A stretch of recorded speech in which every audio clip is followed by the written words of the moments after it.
And welcome back to some more Kentucky Route Zero Act 3. So I had to re-listen to the performance once again and made some different choices, and this song actually seemed longer this time, but whatever. Let's see, I've heard it before. What? No, I don't. Kind of sad, isn't it? Kind of. Listen, we appreciate you folks sticking around for the show. There's nothing more wretched than playing sad songs to an empty room. We just got to get our fee from Harry, and then we'll get you headed to the Zero. You're so lying. I know you are. Fuck you guys. Harry! Well, Harry, I think that went pretty well. I'd say the crowd was into it. Reverential. Rapt. I guess the usual fee is about right, and we'll let you get back to your business. Well, that's just damn it, I was trying to tell you to. I can't pay. They cleaned me out. I've got nothing left but a goddamn IOU from the distillery. An IOU. Yeah, I traded them some whiskey, and I guess I had some surplus credit. So I got this note to get some more from them later on. Must have been a hell of a trade. I had to. Got to keep this place open somehow. God damn it. Watch your language, Harry. Could you pay them with your IOU? Well, very contemporary, very astute. How about it, Harry? Let's push some paper around. Well, it's just I can collect on it here when they bring more whiskey up. But for you to cash in, you'd have to go down to, down to the distillery, down to hard times. And it's you got to take the Zero. So that's what we'll do. How do we get there? You said you knew how to get there. No, I don't believe that's exactly what I said. It is exactly what you said. Are you folks sure you want to head down there? I've never been myself, but I hear people hear things, rumors. Do you know another way to Dogwood Drive? Dogwood? Got a letter, did you? I got a stack of them. Well, okay, sounds like a 0-0 only course now. Harry, you're alright. If only. Got a radio in car? Yep. Well, here's what you got to do. Take a left out of the parking lot and then just fiddle around on your dial until you hear something familiar. Familiar, but strange. You know the feeling? Like, I used to go hunt with my uncle out in the mountains, and now I watch these nature programs. They're filmed in the mountains, and there's the deer, and I know all the plants and every kind of tree. Something just doesn't look right. And it's even stranger for being so close to familiar. Something like that. You'll know it when you hear it. What the fuck is he talking about? Fix that strange but familiar station on your dial, drive for a bit, and then turn around when the station cuts out. I mean, right then. Hope you folks find what you're looking for, eventually. Always a pleasure, Harry. Is it? What the fuck? Okay. So I'm gonna... Is it something to the left, right? I don't know what's familiar. The station doesn't quite match the bartender's description. Definitely weird though. Let's keep scanning. He said we'd know it when we heard it.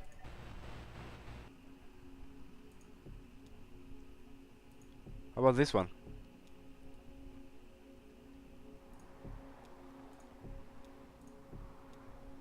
Does it seem right to you?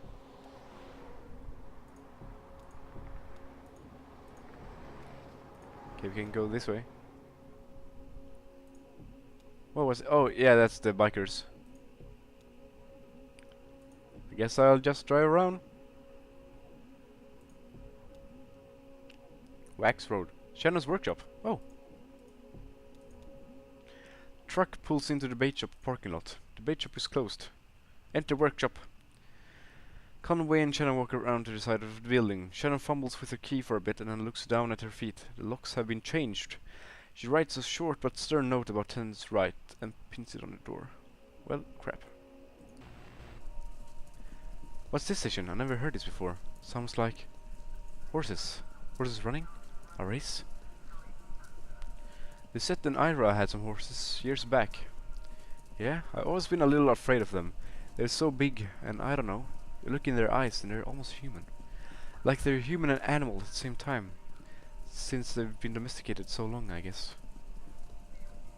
Well, that fits familiar but strange for me. Hare said we just drive until it cuts out. Okay. Oh! What the hell? Okay. Horses!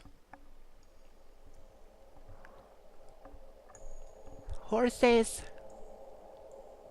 Hello! What the fuck are you doing on the road? Hello?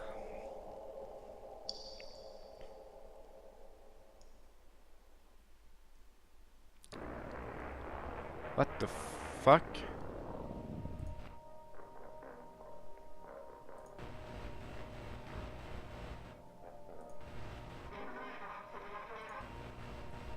This is spooky!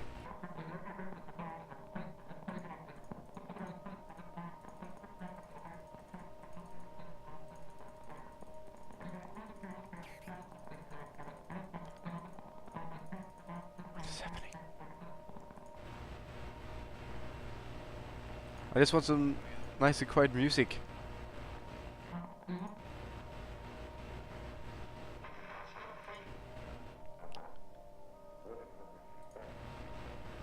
Horses, why are you so weird?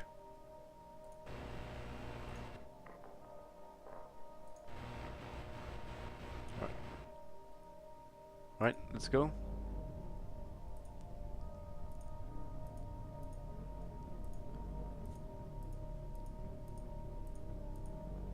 Whoa, sleep? Lost? It's no shame, I'll take over. Yeah, maybe that's a good idea. Right. Hall of the Mountain King. What the hell is happening? Act 3, Scene 4? Hall of the Mountain King. Whoa. The bridge ends abruptly, crumbling in despair. Johnny! Johnny, time to cut him loose, ma'am. No. And now I'm having fun. Okay, slow night anyway. Alright, let's go to the boardwalk.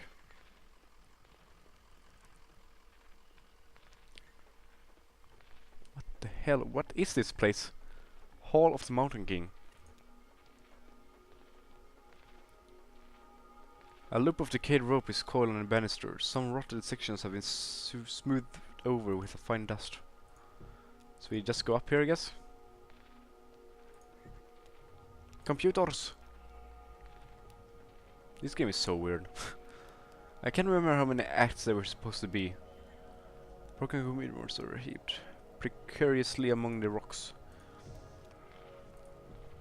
I do believe that there will be like 4 acts at least. Oh! It's burning up here. A pet carrier for a cat or small dog has been left by the path. A calcified rag wedged in the corner may once have been a blanket. Run, Conway, with your robot leg!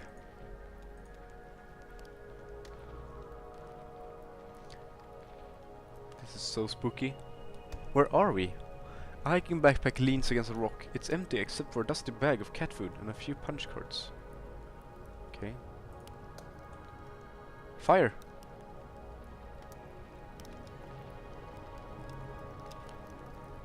Right, something is gonna happen here. A pile of discarded electronics burns steadily in the center of the chamber. Amy? Where did you come from? I didn't see her when I walked up. Did you? Did you see her?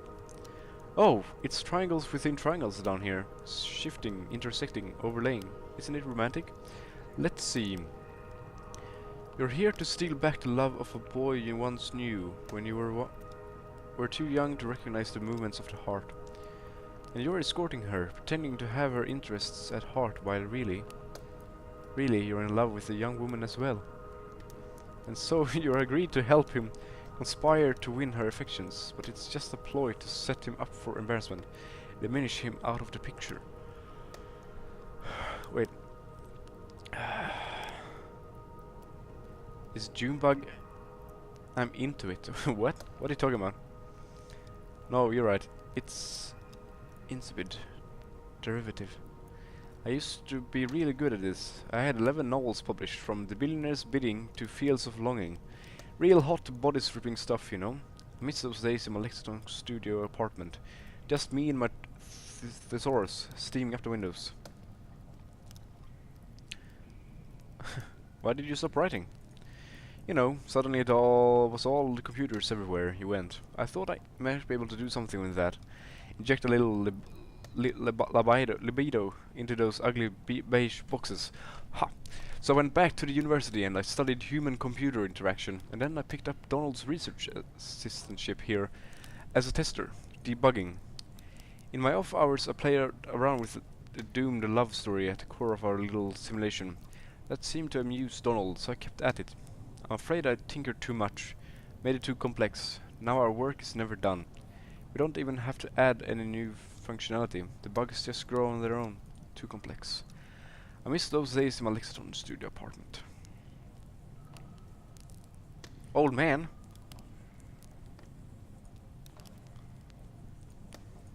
Okay, nothing more there. Look at girl. Woman in a tattered cardigan. Looks furtively at the other people around the fire. Alright, let's go to the old man and see what he has to say. What are you all doing up here? Donald puffs on a smouldering pipe while half mumbling, half singing an old country tune. Country roads, take me home. Where the old green river runs, through hills and caves not known to us, down to that sunless sea. Oh, who are you? Sorry, did we startle you? I might say you did. I thought you might be one of them. Oh no, you can't be. We've been patching all their spy holes. We keep the lights dim and the motors running softly, and we route the smoke out through... That is what we're talking about? What you were singing. Oh, you caught a verse of my absent-minded warbling. It's just a song from my youth. Something a dear friend used to sing to herself as we hacked on crystal radios in the boiler room. In old Kentucky, where my love, a lovely home did build for me. Where the old green river runs through hills and caves not known to us. Oh my god, down to that sunny sea. From there on, it's all meandering rivers and romantic greenery, and that is what we were talking about. I wanna know about a computer. It looks like a harmless old computer, doesn't it? Like some beat-up mainframe exhumed from a university basement and left in this cave to rot, or to flower. No, it's no ordinary computer. I modified it extensively, and in some pretty experimental ways, believe you me. What? And that's to say nothing of the software, but I modified it, and in some pretty expensive way, believe it you me. What? Believe you me? Can you what? You look like a technically minded sort of person. Tell me, do you know the effects of mold growth on diffused base transistor circuitry? What? So, mold growth on diffused base... I don't fucking know. Would it burn or would it short circuit? Short circuit, certainly, but not all of it. Some moldy filaments are more or less conductive than others, and it grows in non-linear chaotic patterns. We can guide it a bit through a simple application of classical horticulture, but we can't produce specific results, only tendencies. Thwarted and feeble, we hammer on this derelict keyboard. My name is Reason, King of Kings. But we are mere gardeners in the ruins. Our keystrokes echo off into the tunnels. Boundless and bare, the caves stretch far away. We are too late, always too late.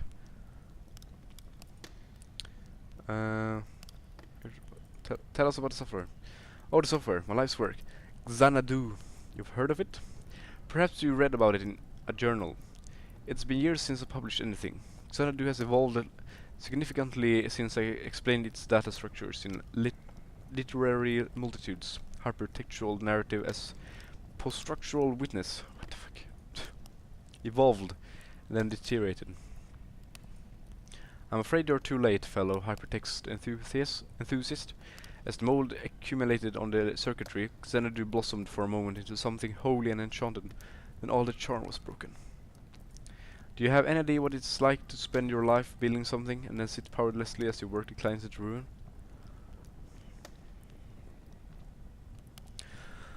Ooh. Wait, who the fuck is Julian? Who's Julian? I drive deliveries for a small antique shop and we're closing down. I fix TVs and I'm about to lose the lease on my workshop. Shuffling around the dusty ghosts of antiquity. Well, I have my own ghosts and I keep them in there, in Xanadu. It's running on that glorious dusty machine. Take a look if you like. Too late to do anything but smoke and reminisce of... I don't know what the fuck he said. What the fuck, another dude in here? How many people are there in here? Andrew, do you know that when I first... No, I mean, if this cave were larger, could it... Now I'm getting ahead of myself. I've got it. How would you characterize this space? The one we're sitting in now. Spooky for a baby. It's a mess. It seems endless. You have no idea how right you are. Decades of mapping and noting. But how can you tell? What formal quality makes it seem endless, you know? Let's see.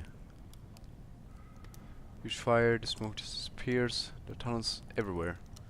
We're surrounded by them. Look at that one, up there. Do you know that? Do you know what? No.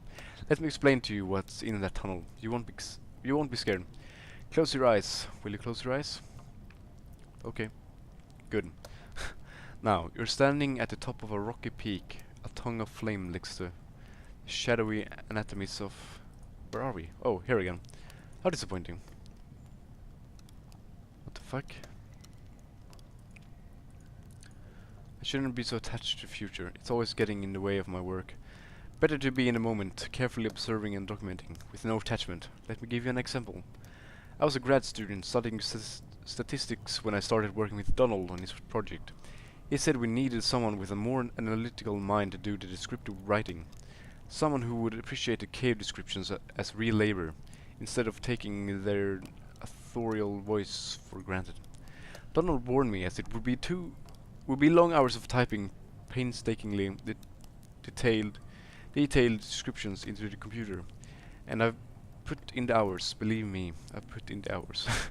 I described every facet of this cave in such detail that sometimes I don't know if I'm reading or looking, writing or exploring. Often in the dark and lonely moments I worry that in my sleep I transcribe runes from my dreams into the system. How would we know? They could only be entered with precise, faithful detail. That's all I know how to write, and all I dream about is caves. I only dream of caves.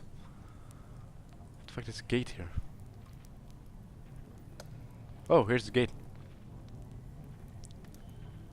A massive gate constructed out of scavenged materials blocks passage down from spire. Roberta, what the more people? So many people in here. The kingdom is in peril. Well, what else is new? Where's the kingdom? We're in the throne room. There are 3 legendary treasures hidden throughout the castle that will restore these ruins to their former glory. What do they look like? She's messing with you, kid. Enchanted jewelry, talismans, a magic mirror that prevents the future, a magic shield that protects the bearer from age, a magic chest that always filled with... I never went to university. I was an independent scholar. It means I took to the public libraries like a beachcomber. I studied fairy tales. And then I came to work for Donald. I paid the bills, rubbed leathering elbows with academics, scraped black mold from cave walls. Finally, now I carry the firewood into scene. The kingdom is in peril. Alright. Xanadu. Oh, is this a computer? How do you think we get it started? This old thing? Maybe there's a hand crank around it. Oh, it has a run key. Press run, I suppose. What's gonna happen?